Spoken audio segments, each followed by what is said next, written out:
Congress party professional Congress chairman గా ఉన్న సోమశేఖర్ గారు కూడా ఇక్కడికి రావటం జరిగింది.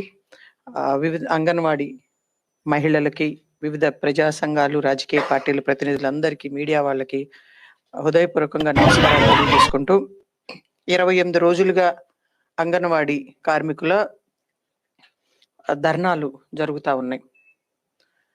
చాలా న్యాయంగా మేము చేస్తున్నటువంటి సేవకు కనీస వేతనాలు చెల్లించాలి సుప్రీంకోర్టు నివేదిక ప్రకారం అని చెప్పి డిమాండ్ చేస్తూ ఉన్నారు. మరొక ముఖ్యమైన అంశం, కుటుంబ సభ్యుల్లో ఎవరన్నా మరణిస్తే ఒకరికి ఉద్యోగం ఇవ్వాలి అని చెప్పి. అన్నిటికంటే ప్రధానమైనటువంటిది,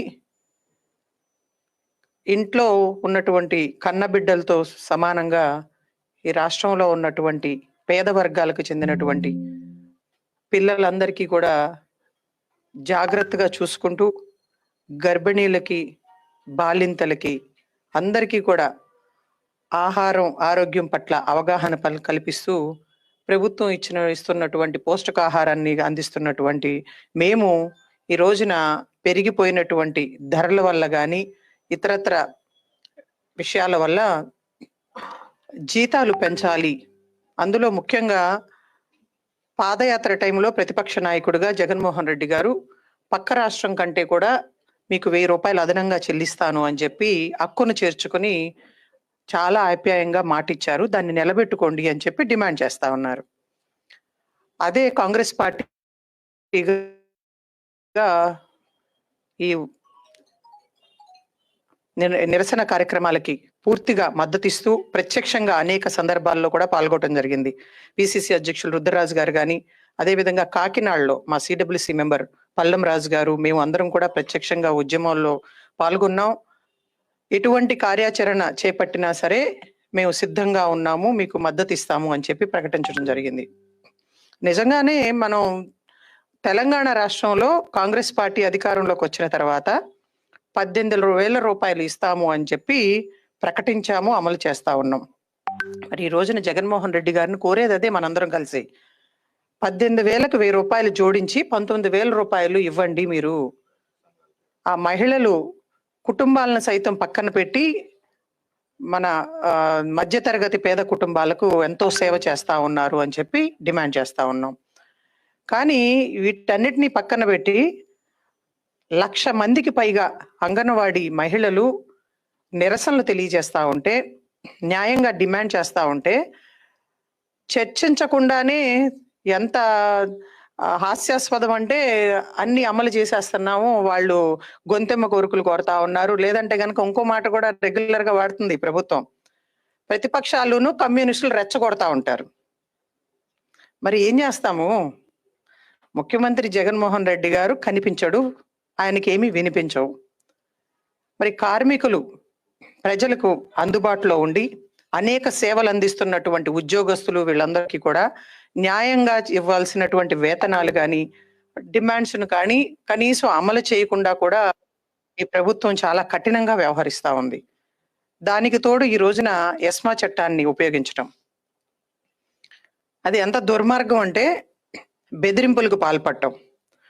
మొన్న మీరు చూసారో లేదో, ఇంకొక ఉదాహరణ మీకు ఈ వేదిక ద్వారా తెలియజేయాలి. షర్మిల గారు వచ్చి ఢిల్లీలో జాయిన్ అయ్యారు కాంగ్రెస్ పార్టీలో. ఇక్కడ సజ్జల రామకృష్ణారెడ్డి గారు బెదిరిస్తా ఉన్నాడు. సరే, వైఎస్ మరణాన్ని వాడుకోవటమే కాదండి, ఆనాడు జగన్మోహన్ రెడ్డి గారు పార్టీ పెట్టినప్పుడు వివేకానంద రెడ్డి గారిని పిలిపించుకుంది కాంగ్రెస్ పార్టీ.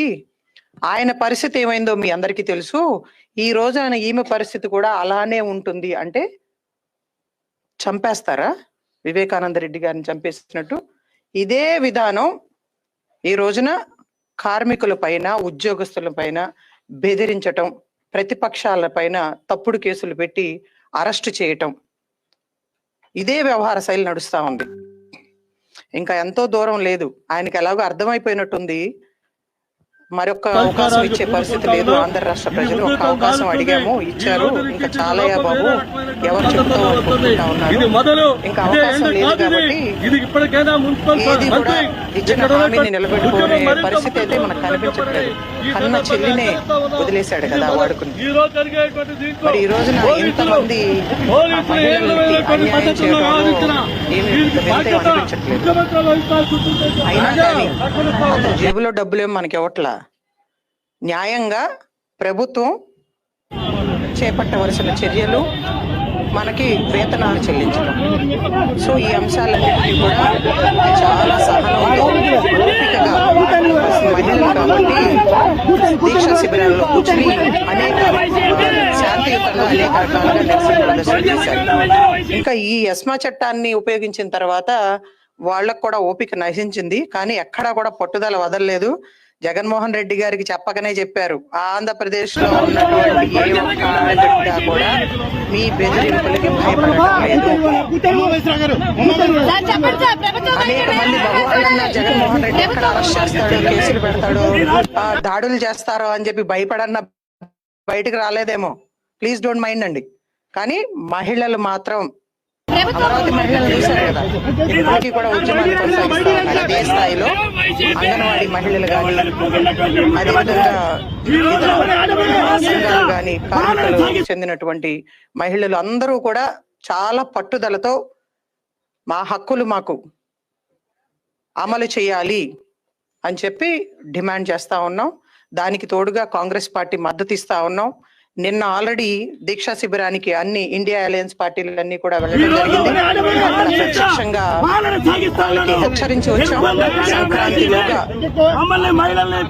అంగన్వాడీలు కానీ, మున్సిపల్ ఉద్యోగస్తులు కానీ, సర్వశిక్ష అభియాన్ ఉద్యోగస్తులు కానీ వాళ్ళ డిమాండ్స్ ని ఫుల్ఫిల్ చేయాలి, ఆఖరి అవకాశం ఇస్తున్నామని చెప్పి దాన్ని గనక అమలు చేయకపోతే ఇప్పటి వరకు రాజకీయ పార్టీలు రోడ్ల మీదకు వచ్చి ముఖ్యమంత్రి ఇల్లు ముట్టడు, లేకపోతే బంధు కార్యక్రమాలు ఇవన్నీ కూడా చేయలేదు.